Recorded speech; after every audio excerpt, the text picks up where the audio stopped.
فليقرأوا الفاتحة.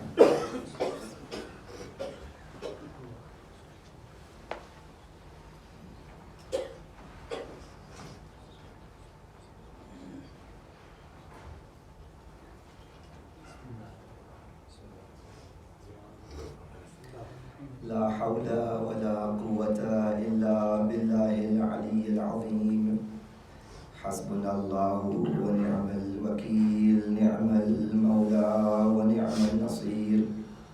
أعوذ بالله السميع العليم من الشيطان اللعين الرجيم.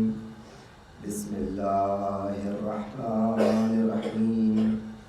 الحمد لله رب العالمين. الصلاة والسلام والتحية والإكرام على البشير النذير السراج المنير سيدنا ونبينا وشفيع المذنبين، الذي سمي في السماء بأحمد وفي الأرضين بأبي القاسم المصطفى محمد. اللهم صل على محمد وعلى أهل بيته الطيبين الطاهرين المعصومين المظلومين، ولا سيما بقية الله في الأرضين، واللعنة الدائمة على أعدائهم أجمعين من الآن إلى قيام يوم الدين. أما بعد، فقد قال الإمام الحسين عليه السلام: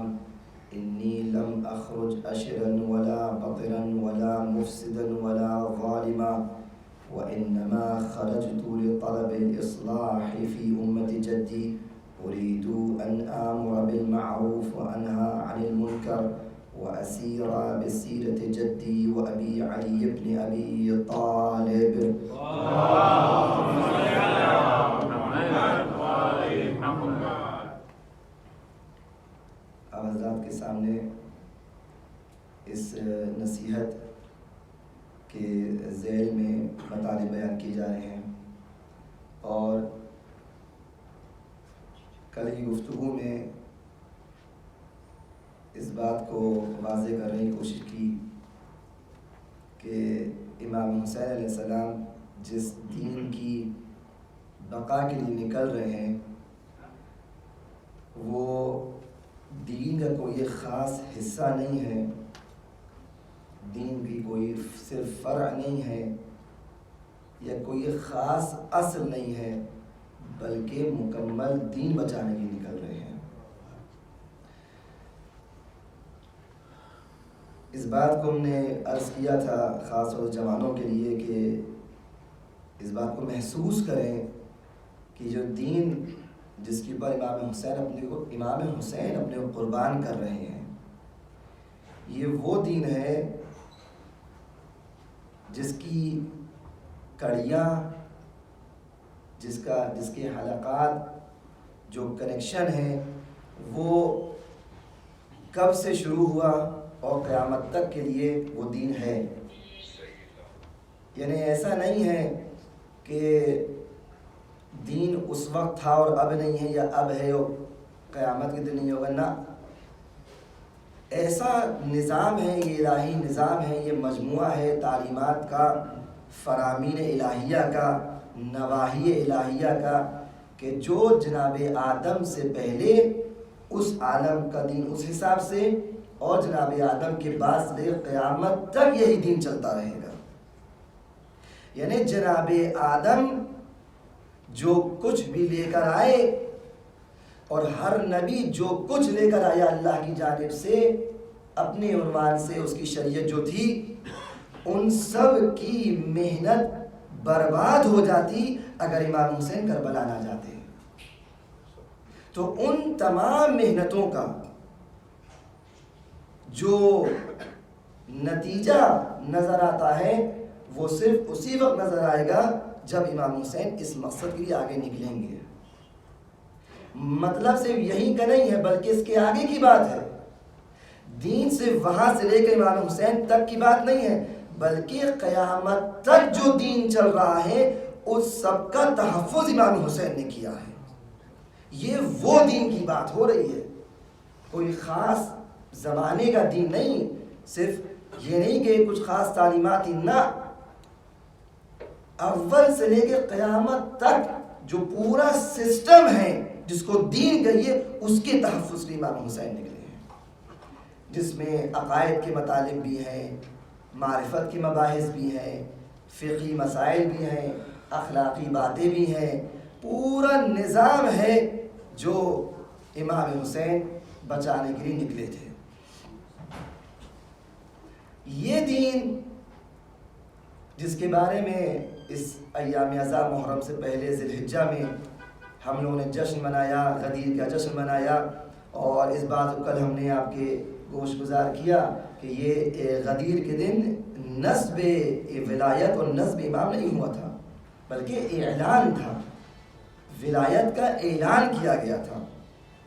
لیکن آپ دیکھیے یہ عجیب نکتہ ہے اس کے اندر کہ جب رسالت مآب نے غدیر کے دن اعلان ولایت کیا ہے، اس سے پہلے ایک اور اعلان کیا تھا، یعنی امام علی علیہ السلام کی ولایت کے اعلان سے پہلے امام حسین علیہ السلام کی اعلان کے بارے میں رسالت مآب نے خبر دی تھی۔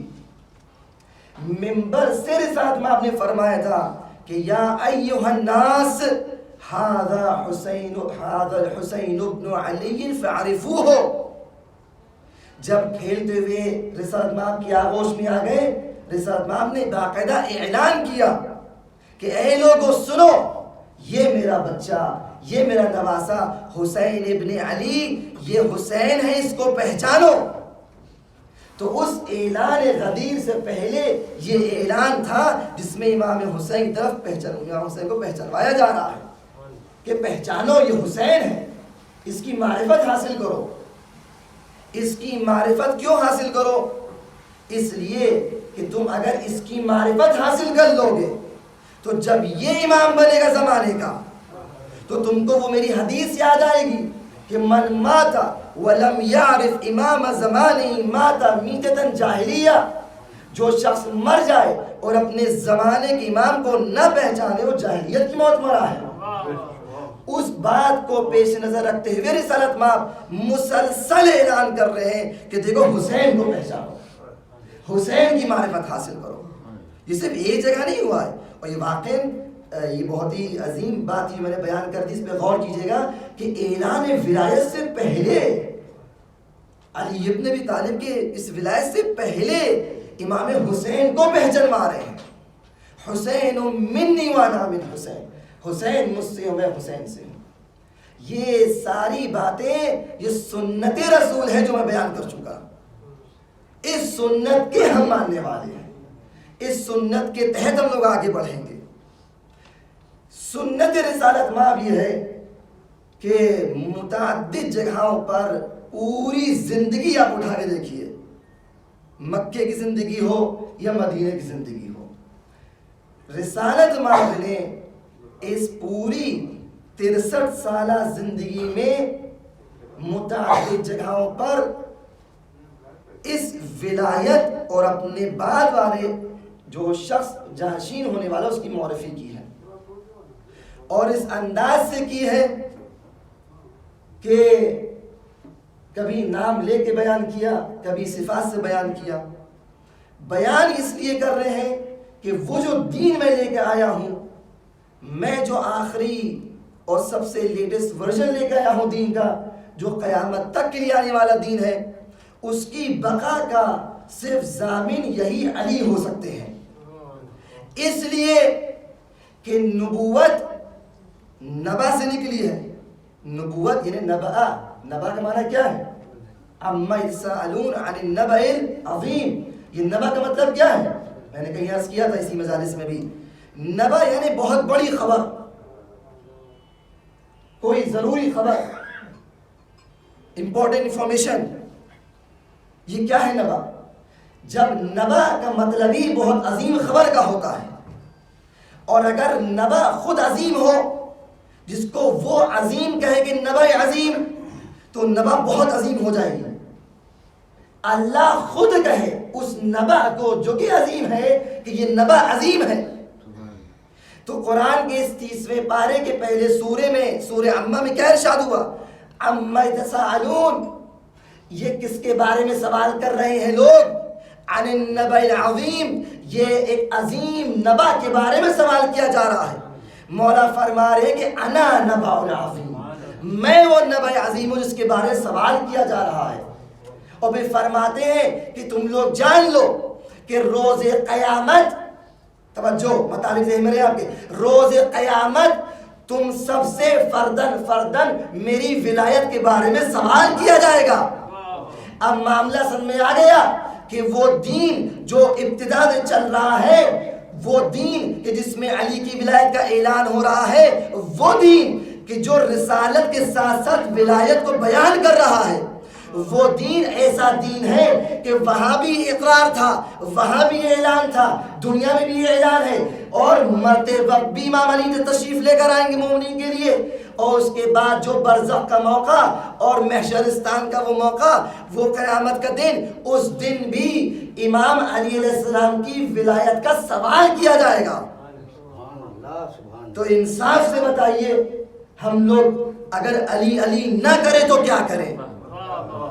اس لیے ہم لوگ اس فرش پر آتے ہیں، اس لیے ہم لوگ اس عروۃ الوثقی سے متمسک ہیں، اس لیے ہم لوگ امام علی ابن ابی طالب سے محبت کرتے ہیں، ان سے مودت کرتے ہیں، اور صرف علی ہی نہیں بلکہ جس طرح رسالت مآب نے امام علی کے لیے فرمایا کہ اس سے محبت کرو، اس سے محبت کرو، کیونکہ اس سے محبت کرو گے تو معلوم یہ ہو جائے گا کہ تم منافق ہو یا مومن ہو۔ اسی طرح امام حسین نے فرمایا حسین منی وانا من حسین، احب اللہ، اللہ اکبر، احب اللہ من احب حسینہ وابغض اللہ من ابغض حسینہ۔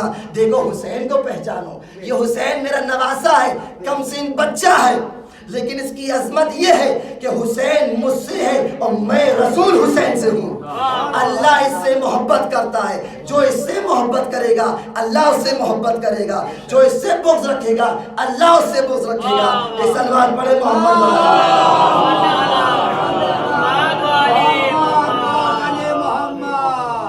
اس دین کے ہم ماننے والے ہیں، یہ دین ہے کہ جس کی یاد میں ہم سب 2 مہینہ 8 دن آنسو بہاتے ہیں۔ اب انصاف سے بتائیے، ایسا جب دین ہو جس میں اتنی باریکی ہو، اللہ نے ایسا سسٹم پیش کیا ہو کہ ہم اس ولادت سے پہلے عالم ارواح میں، عالم ذر میں، ابھی بھی 12 عنوان ہے کہ آپ یہ شیعہ کیسے ہو گئے؟ یوں ہی شیعہ ہو گئے آپ؟ کیسے مومن ہو گئے؟ یہ ولایت ہم نے عرض کیا تھا کہ جب ارشاد ہو رہا ہے کہ ولا ثم یا لازم بھول رہا ہوں ولا تسألن یومئذ عن النعیم، کہ تم سے اس نعمت کا سوال کیا جائے گا، تو 5ویں امام فرماتے ہیں اس نعمت سے مراد ولایت علی ابن ابی طالب ہے۔ اس ولایت کا سوال کیا جائے گا۔ جب سوال کیا جا رہا ہے اس کا مطلب کوئی ذمہ داری ہے، بغیر ذمہ داری کا سوال نہیں کیا جائے گا۔ یہ سوال کرنے کا مطلب یہ ہے کہ آپ کی ذمہ داری ہے، یہ جو چراغ آپ کے دل میں محبت کا جل رہا ہے یہ خامخواہ نہیں ہے، اس کی ذمہ داری ہے۔ امام سے آگے سائل سوال کرتا ہے، مولا میں بڑا فقیر ہوں، میں بڑا مسکین ہوں، آپ کا چاہنے والا ہوں، گھر میں پیسہ نہیں ہے، گھر میں کھانا نہیں ہے، گھر میں راشن نہیں ہے، مولا آپ کا چاہنے والا اور فقیر یہ کیسے ہو سکتا ہے؟ مولا مدد فرمائیے۔ 6 امام میں ظاہر واقعہ ہے، امام فرماتے تم اپنے فقیر کہتے ہو، تم فقیر اپنے کہتے ہو؟ کہا مولا کچھ نہیں میرے پاس۔ کہا اچھا ایک کام کرو، ایک معاملہ کرو گے میرے ساتھ، ایک معاملہ کرو گے میرے ساتھ؟ کہا جی فرمائیے مولا، میں معاملہ کروں گا آپ کے ساتھ۔ کہا ایک کام کرو، تم پہلے یہ بتاؤ کہ ہم اہل بیت سے محبت کرتے ہو؟ کہا مولا یقینا آپ سے محبت کرتے ہیں۔ کہا تو ٹھیک ہے، یہ محبت ہم کو دے دو اور تم کو میں اتنے 1000 درہم دوں گا۔ کہا نہیں مولا یہ نہیں ہو سکتا، محبت دے کے درہم و دینار میں لے لو، نہ یہ نہیں ہو سکتا۔ کہا نہیں تم یہ محبت دو، میں تم کو اس کے 10 گنا دوں گا۔ جو بھی رقم بتائیے چل 1000 درہم دے، اس کا 10 گنا تم کو دوں گا. کہا نہیں مولا، اس محبت کے بدلے میں یہ 10 گنا درہم بھی نہیں دوں گا. کہا مولا فرماتے ہیں کہ تم محبت دے دو، میں تم کو پہاڑ کی وزن کے حساب سے سونا دوں گا. کہتے مولا میں یہ محبت نہیں دے سکتا، اس محبت کا سودا نہیں کر سکتا. مولا مسکرا کے فرماتے ہیں تو تم اپنے غریب کیوں کہتے ہو، اپنے کو فقیر کیوں کہتے ہو؟ یہ اہل بیت کی محبت ایسی دولت ہے جو بڑے بڑے امیروں کے پاس نہیں ہے، جو ہمارے پاس موجود ہے. اس در کے جو فقیر ہوتے ہیں، جو گدا ہوتے ہیں، وہ ایسے ہوتے ہیں جو کسی در پہ سر نہیں جھکاتے سوائے در اہل بیت کے. سلمان پڑھے محمد والے.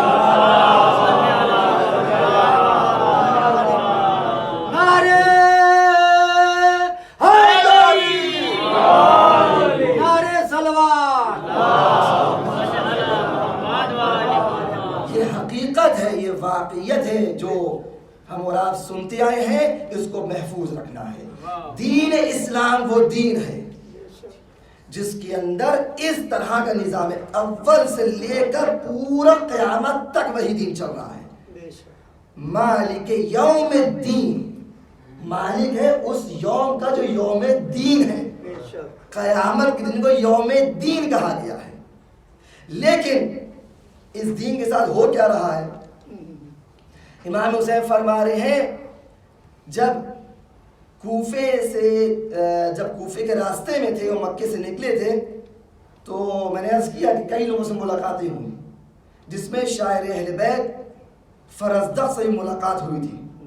اور فرزدق سے جب حالات کوفے کے پوچھے، بلکہ عراق کے حالات پوچھے کہ فرزدق بتاؤ عراق کے کیا حالات ہیں، تو فرزدق کہتے ہیں کہ مولا آپ نے بہت صحیح آدمی سوال کیا ہے، میں آپ کو ایگزیکٹ خبر بتاؤں کہ ہو کیا رہا ہے. ایک جملہ فرزدق نے فرمایا. کیا کہا تھا؟ فرزدق نے کہا کہ مولا بس آپ یہ جان لیجئے کہ عراق میں جو لوگ ہیں ان کی زبانیں اور ان کے دل آپ کے ساتھ ہیں، لیکن تلواریں بنی امیہ کے ساتھ ہیں. اس کا کیا مطلب تھا؟ اس کا مطلب یہ تھا کہ جو چاہنے والے ہیں، دیکھیے ہم نے ابھی کیا کہا، یہ دین وہ دین ہے، کھیل مذاق نہیں ہے. ہم لوگ اپنے آپ کو اس میں دیکھیں ہم کہاں فٹ آ رہے ہیں. کہتے ہیں کہ جو چاہنے والے ہیں، جو جن کے دلوں میں آپ ہے، آپ کی محبت ہے، احترام ہے، لیکن تلواریں دشمن کے ساتھ ہیں. امام نے جملہ فرمایا کہ الدین لعق علی السنتہم، بلکہ فرماتے کہ الناس عبید الدنیا، یہ جو لوگ ہوتے ہیں یہ دنیا کے غلام ہوتے ہیں. ناس عبید الدنیا، یہ دنیا کے عبید و غلام ہوتے ہیں. اور ان کے دین سے اسی حد تک ان کی زبانوں پہ رہتا ہے جب تک کہ ان کو دین سے فائدہ ہوتا ہے. اور جہاں دین نے کوئی ایسی ذمہ داریاں لاگو کر دی، جہاں دین نے کوئی ذمہ داری دے دی کہ دیکھو تمہیں یہ کرنا ہے اور یہ نہیں کرنا، یہ واجب ہے یہ حرام ہے، یہ مکروہ ہے یہ مباح ہے، یہ مستحب ہے یہ مکروہ ہے، جہاں پہ ذمہ داری آئی وہاں یہ دین لوگ متدین لوگ جو زبان سے متدین ہوتے ہیں بہت کم ہو جاتے ہیں. وَقَلَّتْ دَيَّانُونَ، امام فرما رہے ہیں یہ متدین لوگ بے حد کم ہو جاتے ہیں. کیوں؟ اس لیے کہ امام نے اسی جملے فرما دیا کہ ان کا دین سے زبان تک ہے، دین زبان تک ہے. اور دین کیا ہے میں یہی بتانا چاہ رہا ہوں کہ دین زبان تک ہے. مراد دین سے مراد یہی اہل بیت ہے. اہل بیت اگر زبان تک ہے آپ کی تو یقین جانیے یہ آپ کی زبان تک سے تو آگے ہیں، لیکن دل تک نہیں اتریں گے، نہیں اتریں گے. اور جب نہیں اتریں گے اس کا اثر بہرحال ہوگا. ایک بہت اہم بات جس کی میں تمہید یہ باندھی وہ یہ کہنا تھی. دیکھیے میں زیادہ ایکسٹرا باتیں آپ کو نہیں دے کے جا رہا ہوں، جو میں نے بتایا ہے اسی سے جو کچھ بھی مطالب نکل رہے ہیں وہ آپ ادھر متوجہ کرا رہا ہوں، توجہ کیجیے گا. کربلا کے بارے میں اطلاعات اور خبر ہم نے عرض کیا اہل بیت کو تھی.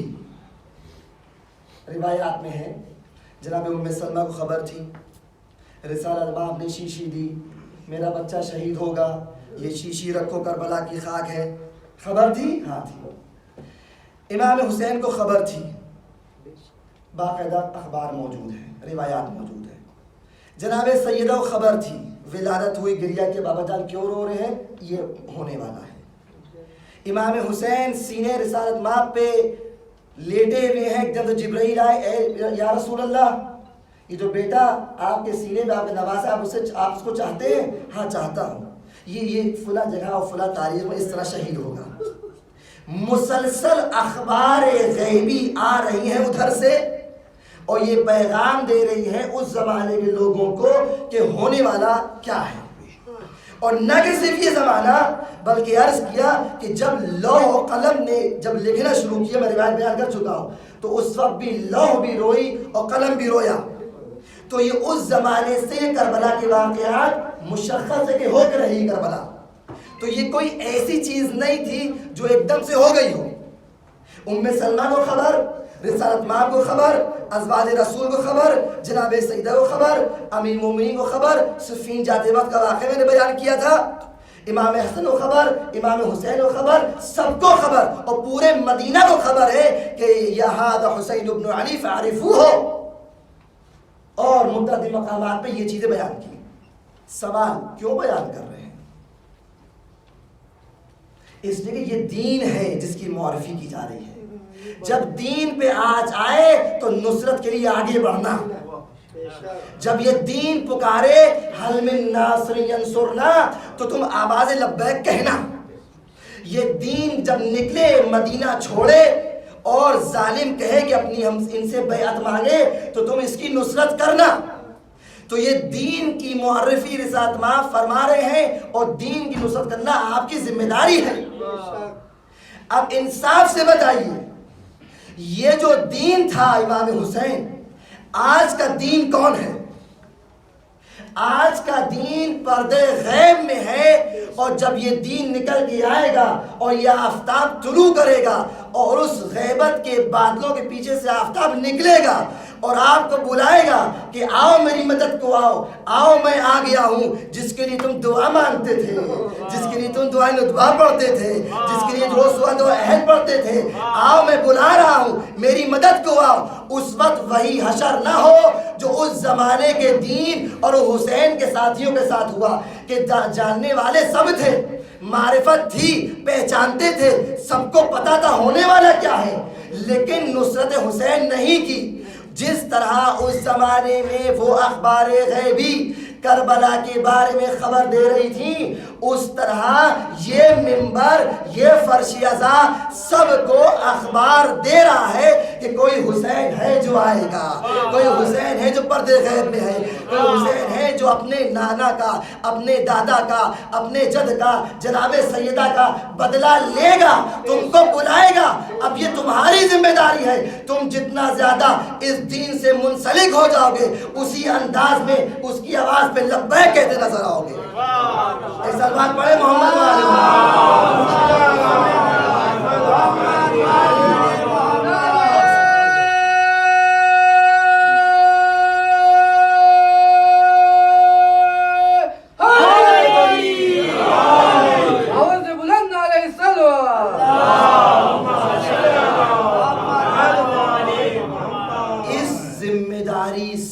آدمی بیان کرے اور اسی ذمہ داری سے سب سنیں،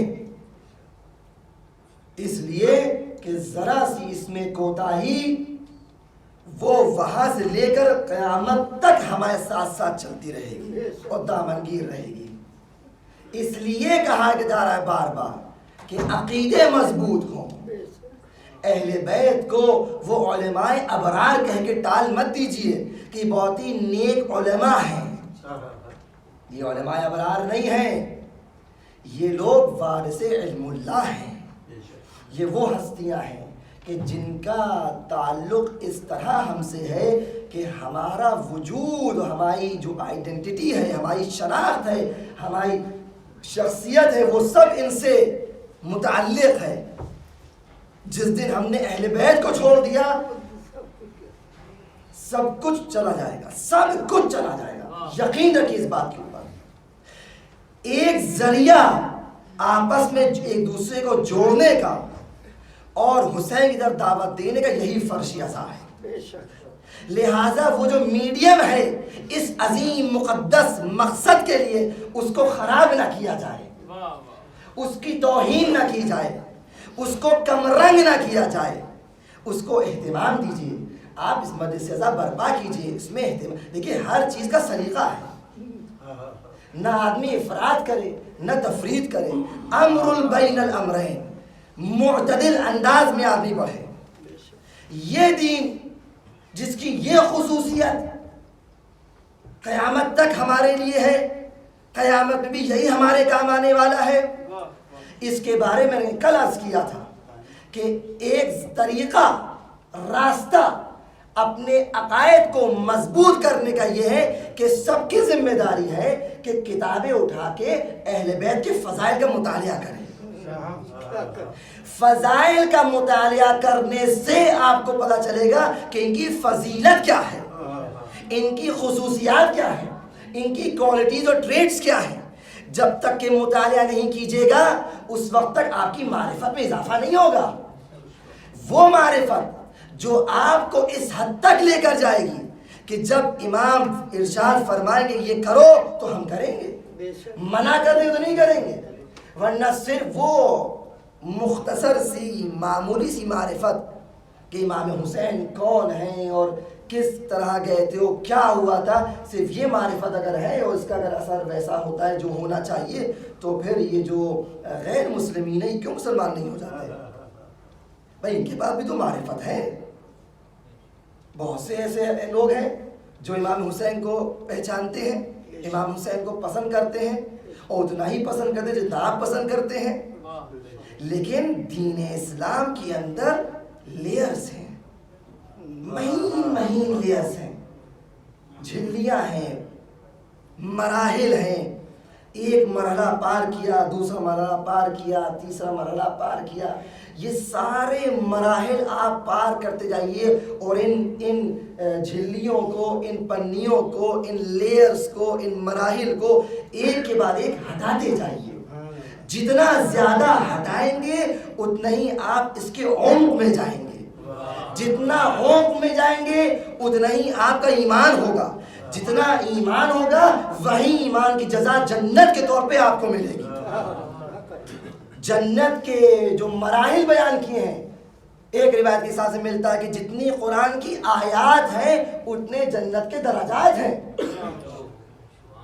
ایک روایت کے حساب سے 6666 اتنی آیتیں قرآن میں ہیں. بس اتنی ہی کم سے کم درجات جنت کے ہیں.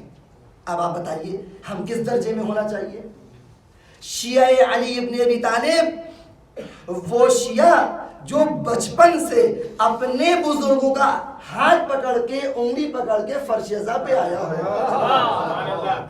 زندگی بھر اس نے مجلس ازا حسین کی ہو، اس در اہل بیت سے متمسک رہا ہو، اور مرنے کے بعد وہ قیامت کے دن وہ یہ دیکھے کہ وہ کوئی بہت ہی 1 یا 2 یا 3 نمبر جنت پر ہے. تو انصاف سے بتائیے کفِ افسوس ملے گا یا نہیں ملے گا؟ کہے گا اتنا ہم نے کیا اور چھوٹی جنت.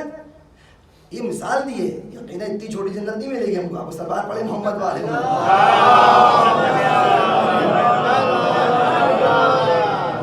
میرے ذہن میں آگے، اس کو بھی سن لیجئے. آیت میں ارشاد ہو رہا ہے، سورہ زمر کی آیت ہے، میں نمبر بھول رہا ہوں لیکن سورہ زمر کی آیت ہے کہ جس میں ایک ہی آیت میں 2 گروہ کو ذکر کیا گیا. ایک وہ گروہ ہے جو کافروں کا گروہ ہے، ایک وہ گروہ ہے جو مومنوں کا گروہ ہے. کافروں گروہ کے لیے کہا جا رہا ہے کہ ان کافروں کو جہنم کی طرف کھینچ کے لے جایا جائے گا. گنہگار ہوں گے، کافر ہوں گے. کافر کا مطلب سمجھے کیا؟ کافر نے انکار کرنے والا، انکار کر دینا. کس چیز کا انکار؟ اللہ کا انکار کافر ہے، رسول کا انکار کافر ہے، قیامت کا انکار کافر ہے. آپ توضیح مثال اٹھا کے دیکھیے سیستانی کی، آپ سب کے پاس ہوگی، کافر ہے.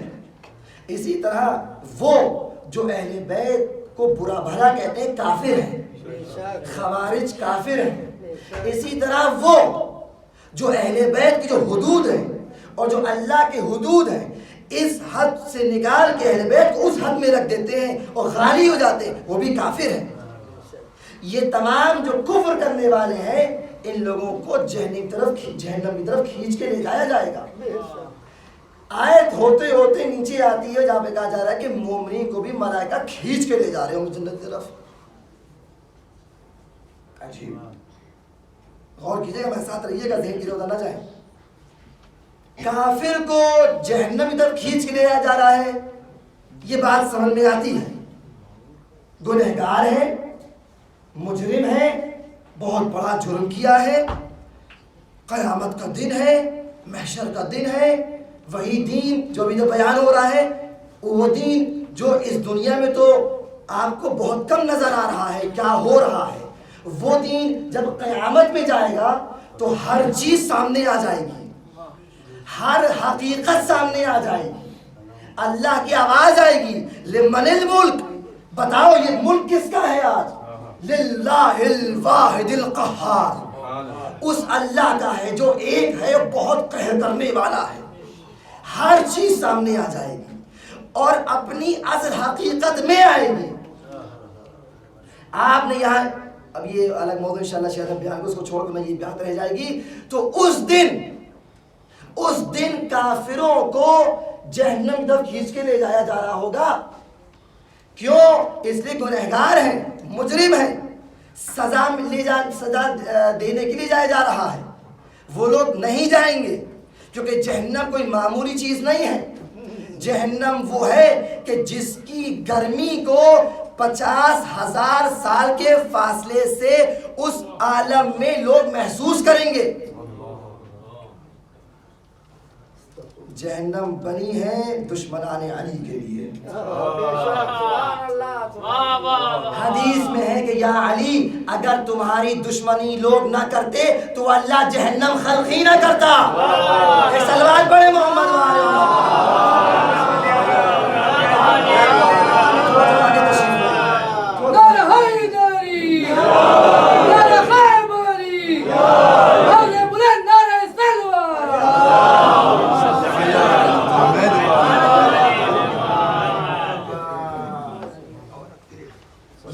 جہنم ہے. ایسی گرمی تو کافر، یہ کوئی دیکھیے سٹوریز نہیں ہیں، اس کو محسوس کیجئے. یہ قصے کہانیاں نہیں ہیں، اساطیر اولین میں سے نہیں ہیں. اگر ایسی جہنم ہے تو کیا انسان جائے گا اس کی طرف؟ اس کو کھینچ کے لے جایا جائے گا. عذاب کے ملائکہ وسیقو کی لفظ ہے، سیقت کی لفظ ہے کہ کفار کو کھینچ کے لے جایا جائے گا کہ چلو جہنم کی طرف. لیکن مومنین کو تو کھینچا جائے گا جنت کی طرف. آپ غور کریے بھائی، جنت ہے، زندگی بھر جس کا انتظار کیا وہ موقع آ گیا، اتنے اعمال کیے، اللہ نے بتا دی تمہیں جنت مل گئی، بشارت مل گئی، اب جنت میں چلے جاؤ. لیکن مومنین جنت میں جائیں گے نہیں، ان کو ملائکہ کھینچ کے لے جائیں گے. روایت میں بتایا، قربان جائیں اہل بیت پر، میں بار بار کہہ رہا ہوں کہ قرآن کافی نہیں ہے. اس آیت کی تفسیر کوئی یہ مفتی بتا نہیں سکتا تھا کہ یہ کیوں ملائکہ مومنین کو کھینچ کے لے جا رہے ہیں جنت کی طرف. روایت میں بتایا، اہل بیت نے بتایا کہ روز محشر جب ایک گروہ عذاب کا، ملائکہ کے عذاب کا، اور وہ جو عذاب والے ملائکہ ہیں ان کفار کو جہنم کی طرف کھینچ کے لے جا رہے ہوں گے، تو دوسری طرف وہ جو ملائکہ ہوں گے وہ ان مومنین کو، خاص مومنین کو کھینچ کے جنت کی طرف لے جا رہے ہوں گے. سائل نے پوچھا، ابن رسول اللہ یہ ملائکہ کیوں کھینچیں گے؟ ان کو تو خود جانا چاہیے. امام فرماتے ہیں کہ تمہیں نہیں معلوم، جنت میں جانے سے پہلے لوگ مشتاق ہوں گے کہ حسین کی زیارت کر لیں. جنت میں جانے کے بعد بھی کچھ ایسے ہوں گے جو جنت میں اس بات کا اظہار کریں گے، اللہ سے دعا مانگیں گے کہ یا اللہ جنت تک تو پہنچ گئے، صاحب جنت کو نہیں دیکھا، جنت کے جوان کو نہیں دیکھا. اس دعا کو اللہ قبول فرمائے گا اور ان کو اجازت ملے گی کہ جا کے اس صف میں کھڑے ہو جائیں جس صف میں لوگ امام حسین کے دیدار کے لیے کھڑے ہوئے ہیں. نعرہ حیدری، نعرہ صلوات. اس صف ہوگی کہ جس میں لوگ کھڑے ہوں گے. روایت کہتی ہے کہ ایسا منظر ہوگا, ایسا چہرہ ہوگا. پھر میں دہرا دوں, میں نے کیا کہا, ہر وہ چیز, ہر وہ دین کا کام جو آپ یہاں کر رہے ہیں, اس کی کمپلیٹ فارم, وہ کمپلیٹ ثواب, وہ کمپلیٹ مکمل اثر اس دن نظر آئے گا. حسین کا یہ چہرہ جو دنیا میں اتنا نورانی تھا, اس وقت کیا عالم ہوگا, وہ قیامت میں کیا جلوہ ہوگا. امام حسین کے اس جلوے کو مومنین دیکھنے جائیں گے, صف لگی ہوگی. روایت کہتی ہے کہ مومنین جو دیکھ رہے ہوں گے وہ اس طرح محو ہوں گے زیارت میں کہ کوئی جنت میں جانا پسند نہیں کرے گا, جنت میں جانا پسند نہیں کرے گا. تو اللہ کی آواز آئے گی کہ اے میرے فرشتوں, ان مومنین کو جنت میں لے جاؤ, کیونکہ صف طولانی ہو گئی ہے. ایک زیارت کرے دوسرا آئے, وہ زیارت کرے تیسرا آئے. سلمان پڑھے محمد والے.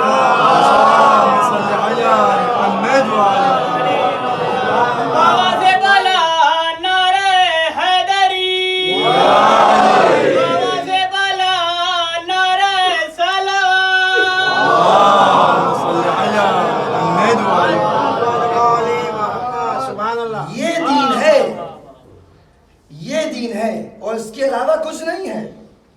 یہ میں نہیں کہہ رہا ہوں, حدیث کہہ رہی ہے. حل الدین الا الحب والبغض, کیا دین سوائے حب, محبت اور نفرت میں کچھ اور ہو سکتا ہے؟ کس سے محبت, کس سے نفرت؟ اللہ سے محبت, رسول سے محبت, آل رسول سے محبت, اللہ والوں سے محبت.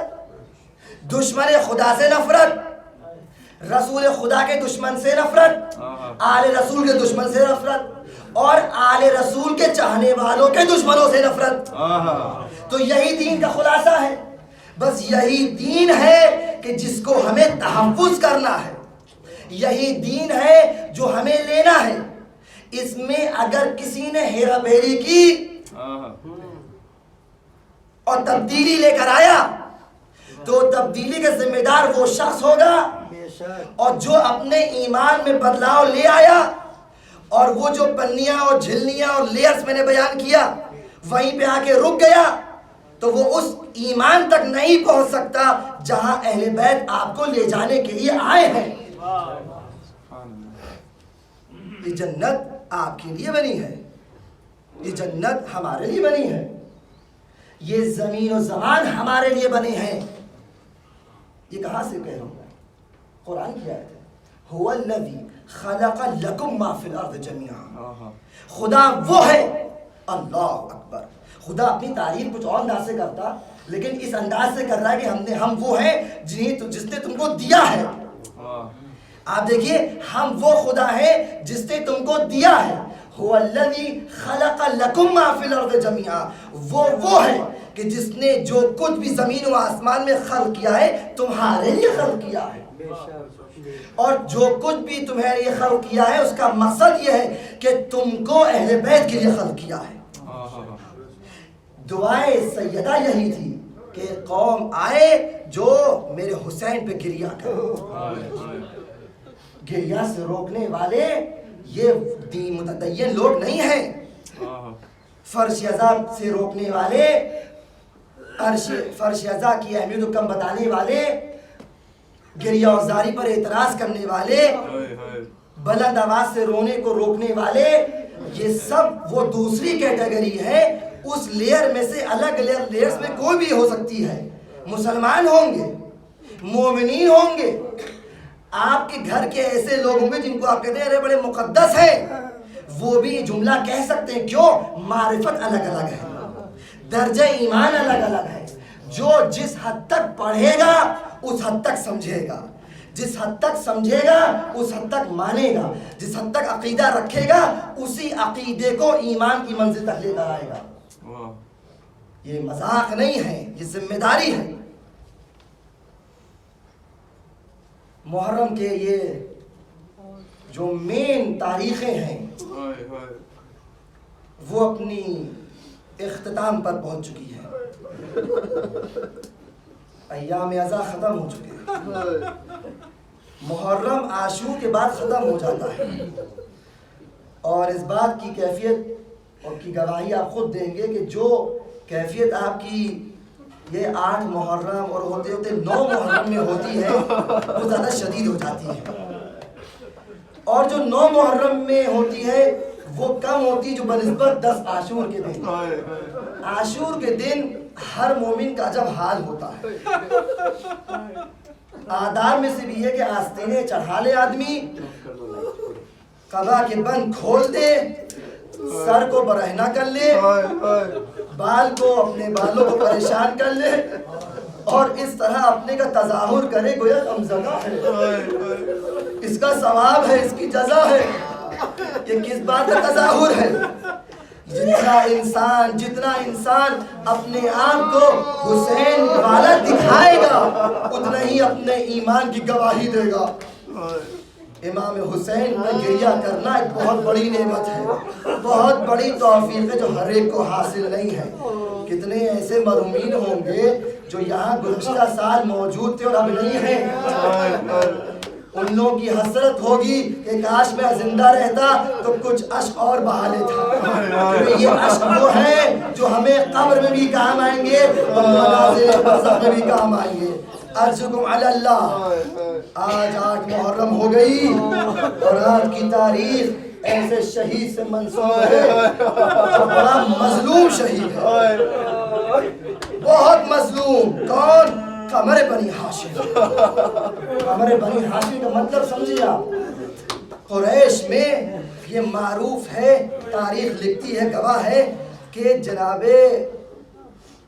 عبد المطلب اور ان کی اولادیں عرب میں بڑی حسین و خوبصورت تھی، بہت خوبصورت، بہت خوبصورت، اور یہ بنی ہاشم سب خوبصورت تھے، حسین، چاند کے ٹکڑے۔ ان تمام بنی ہاشم میں جو قمر اور چاند کا ٹکڑا تھا وہ جناب علی اکبر شبیر رسول بھی نہیں تھے، بلکہ جناب عباس کو کہا گیا۔ وہ عباس جو تمنائے علی تھے۔ آپ کو معلوم ہے کہ عقیل سے امیر مومنین نے کیا کہا تھا کہ عقیل تم علم انصاب کے ماہر ہو، ایک ایسی خاتون کا انتخاب کرو میرے لیے جس کا خاندان شجاع ہو، شریف ہو اور نجیب الطرفین ہو۔ کیوں آقا؟ اس لیے کہ میں چاہتا ہوں کہ ایک ایسا بچہ پیدا ہو جو میرے حسین کی عزت کربلا میں کرے۔ ابو الفضل عباس کو کیا نہیں معلوم تھا کہ کس لیے امام حسین امیر مومنین نے اللہ سے دعا مانگی تھی اور جو نکاح ہوا تھا یقیناً معلوم تھا۔ مرتے وقت امیر مومنین وہ مسائل کا پہلو بھی آپ کے سامنے ہے کہ آخری وقت میں جب سب کے ہاتھوں کو امام حسن کے ہاتھ میں رکھا اور عباس کے ہاتھ کو حسین کے ہاتھ میں رکھا، تو کیا جناب عباس بھول گئے تھے اس منظر کو؟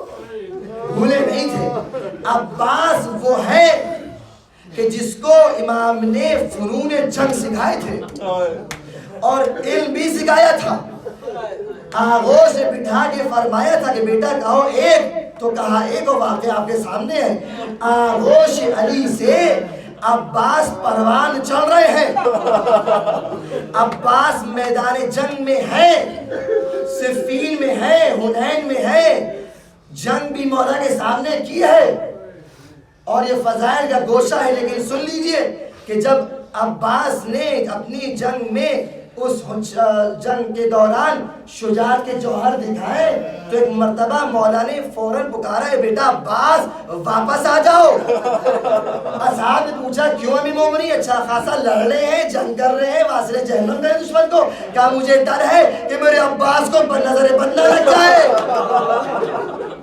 یہ علی ہے اور یہ عباس ہے، وہ عباس کہ جس کے شعور کا بچپن میں عالم آپ دیکھ چکے کیا ہے، وہ عباس کہ جس کا علم کا یہ عالم ہے کہ زمانے کے 2 امام موجود ہیں لیکن روایت نقل نہیں کرتے۔ یہ ادب عباس اور علم عباس ہے۔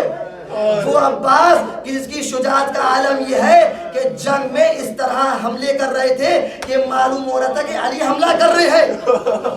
تو علم عباس، ادب عباس اور شجاعت عباس، یہ سارے خصوصیات سامنے رکھیے اور انصاف سے بتائیے یہ عباس کیا بھول گئے تھے کہ وہ کہاں جا رہے ہیں؟ یہ عباس جب کربلا پہنچے تو کیا دل میں یہ تمنا نہیں تھی کہ مجھے جنگ کا موقع ملے گا؟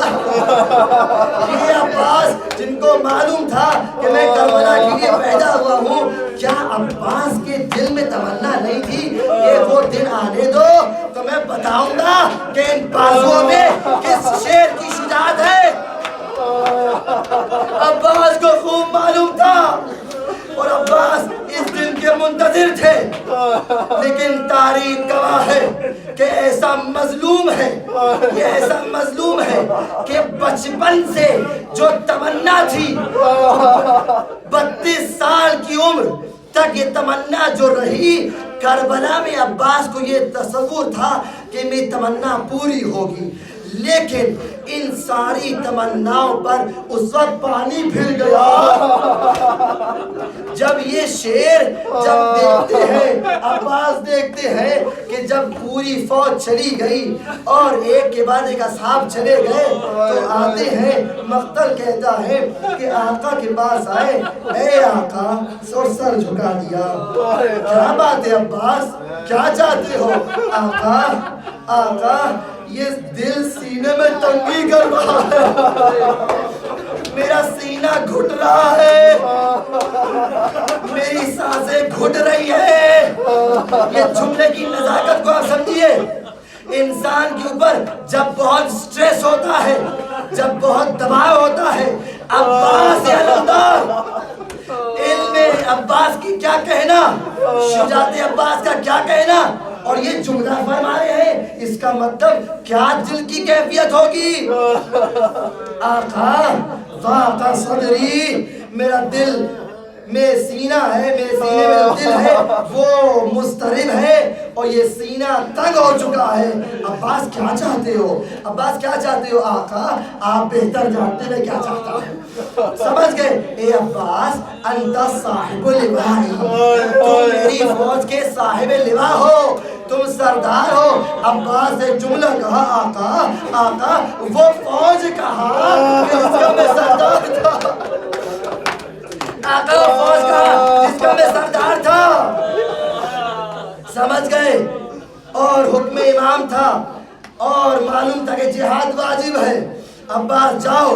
لیکن دیکھو عباس جا تو رہے ہو، اب یہاں پر عباس کی کیفیت یہ ہے کہ مجھے اذن مل گیا. عباس جو شب عاشور، وہ عباس جو شب عاشور اپنی تلوار کو سیقل کر رہے تھے، وہ عباس کہ جس کے منظر کو دیکھ کر زہیر بن آگے بڑھے اور کہتے ہیں عباس کیا تم کو معلوم ہے کہ تمہارے بابا نے آپ کی ماں کے ساتھ کیوں نکاح کیا تھا؟ کیا کہنا چاہتے ہو زہیر؟ اے زہیر یہ ایسی باتوں کا وقت نہیں ہے.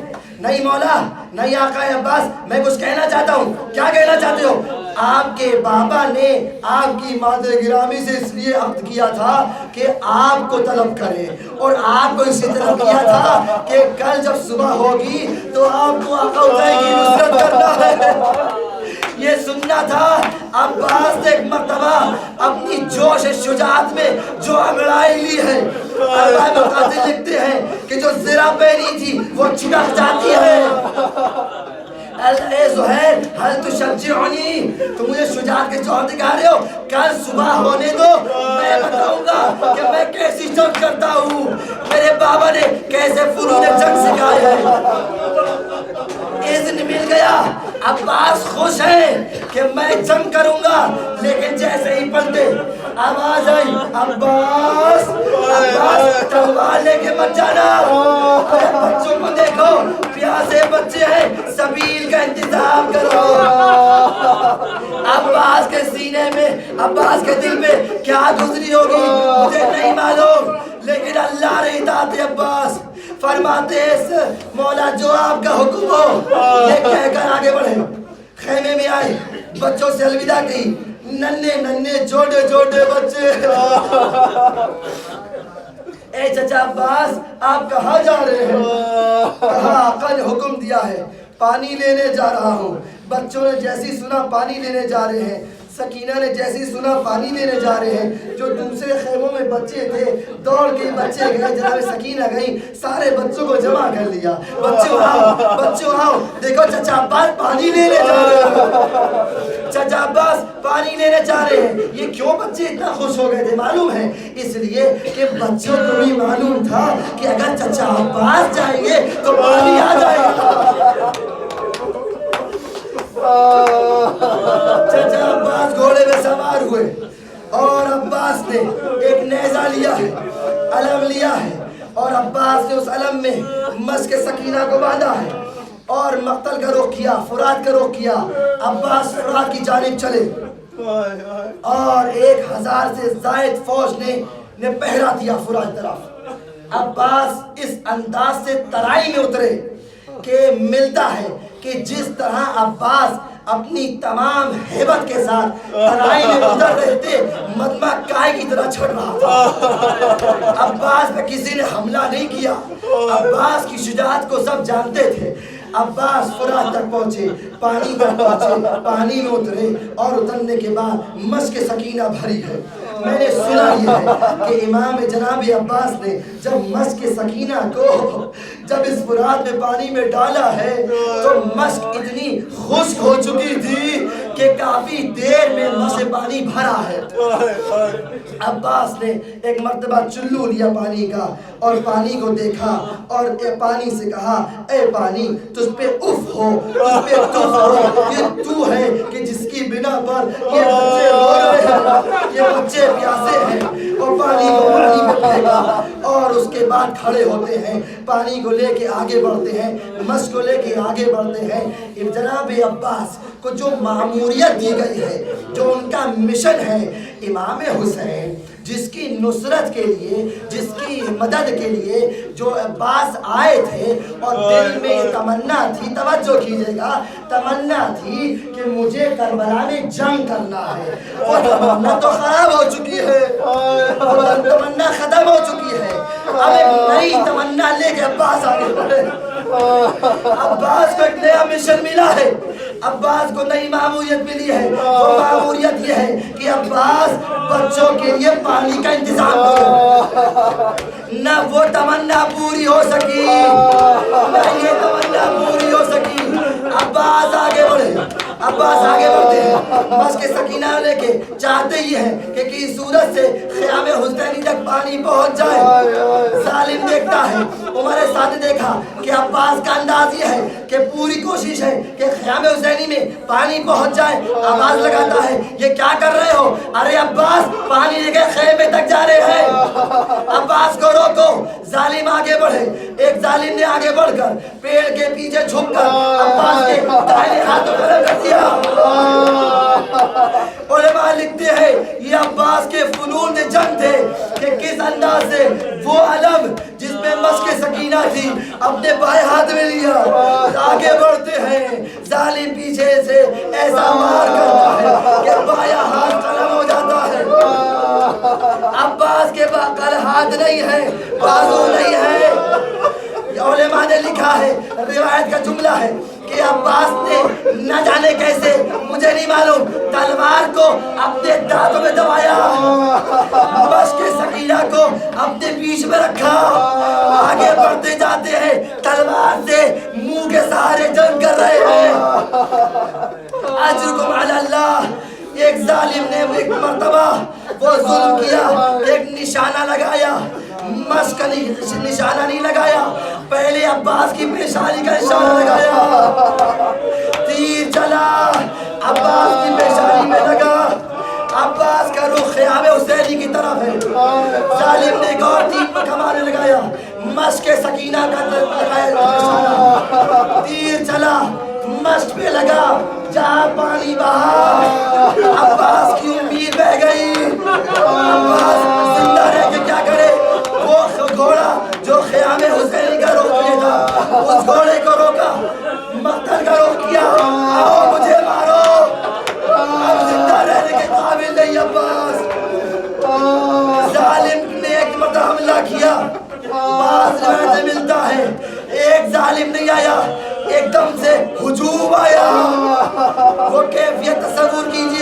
جب ایک شیر ہو تو دوسرے روبا ہو تو یہ بھیڑیے یہ روبا شیر پہ اکٹھا حملہ کرتے ہیں. کربلا کا یہ واحد شیر ہے کہ جس کے ہاتھ نہیں ہے سب نے حملہ کیا. ظالم بڑھتا ہے ایک ایسا اسلحہ استعمال کرتا ہے جو رومی اسلحہ ہے. اس اسلحے کی حالت یہ ہے کہ پورا لوہے سے بنا ہوتا ہے, پیچھے لوہا ہے, آگے موٹا سا گولا ہے, اس گولے میں نوکیلے ہیں, وہ گرز ہے, اس گرز کو گھماتا ہے, عباس کی پشت پہ مارتا ہے.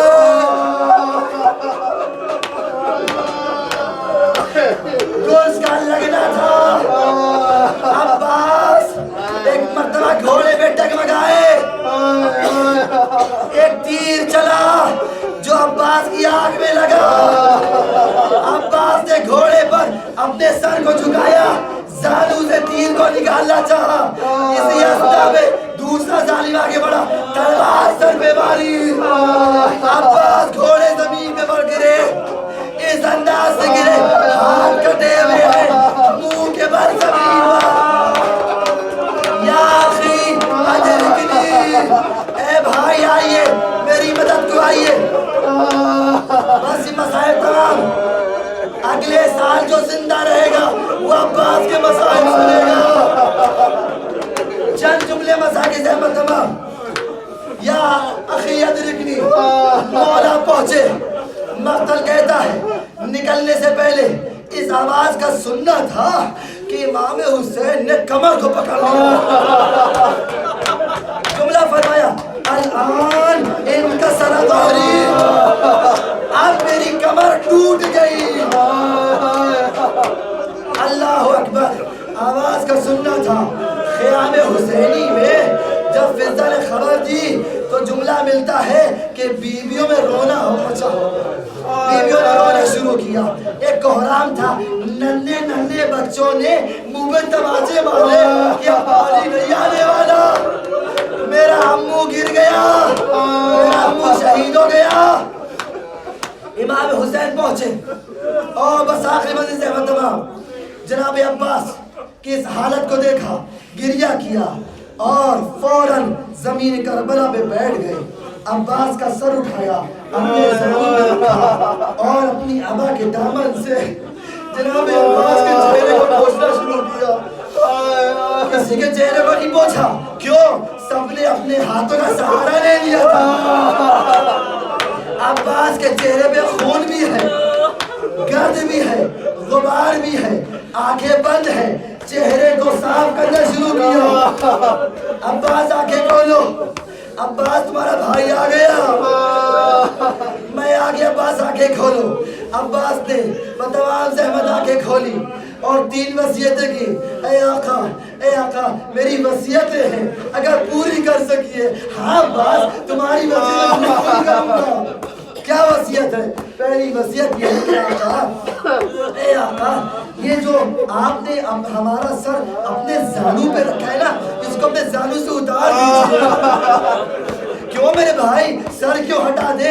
اس لیے کہ مجھے شرمندگی کا احساس ہے, اس بات کا لحاظ ہے کہ آپ کے ہوتے ہوئے میرا سر جاتے وقت تو آپ کے زانو پہ ہوگا, لیکن جب آپ گریے گا گھوڑے سے آپ کا سر کس کے زانو پر ہوگا؟ اے عباس, آپ کو نہیں پتا جب حسین گریں گے تو کربلا میں مدینے سے اس کی ماں آ جائے گی. میرا لال, آؤ میں تم جائے آغوش میں لے لوں. یہ پہلی وصیت کی. دوسری وصیت کیا ہے عباس؟ دوسری وصیت یہ ہے کہ اے آقا, اے آقا, میں جناب سکینہ سے, پیاسی سکینہ سے یہ وعدہ کیا تھا کہ میں پانی لے کے آؤں گا. میں اس وعدے کو پورا نہ کر سکا. مجھے اس بات کی شرمندگی ہے کہ بچی پیاسی تھی, میں پانی نہ لا سکا. مولا, میری لاشے کو خیمے تک پکڑے لائیے گا. تیسری وصیت کیا ہے؟ تیسری وصیت یہ ہے کہ اے آقا, اے آقا, میں نے جب پیدا ہوا تھا تو آپ کا دیدار کیا تھا. آقا, میری ایک آنکھ میں تیر ہے, دوسری آنکھ میں خون ہے, میں آپ کی آواز سن سکتا ہوں. آپ کو دیکھ نہیں ہو مولا اگر ہو سکے تو جاتے وقت بھی آپ کا دیدار کروں. امام حسین نے خون کو صاف کیا, عباس نے آقا کی زیارت کی, جملہ فرمایا آقا آپ مجھ سے راضی ہیں. طرف گیا عباس ارے تم سے کیوں راضی نہ ہو میرے بھیا عباس, میری بھی ایک تمنا ہے. مولا فرمائیے جانے والے ہر تمنا پوری کی ہے, وہ تمنا ہے جو پوری نہ ہو سکی وہ نہیں کر سکا, پانی نہ لا سکا, لیکن یہ تمنا ضرور پوری کروں گا. کیا ہے تمنا بتائیے؟ اے بیٹا میرے بھیا عباس تم نے زندگی بھر مجھے آقا کہا ہے, ایک بار مجھے بھیا حسین کہہ لو, آقا حسین کہہ لو, بھیا حسین کہہ لو. یہ کہنا تھا عباس کے لب کو جنبش ہوئی, عائشہ سے کہا اے بھیا حسین خدا حافظ, روح جنت کو پرواز کر گئی. اللہ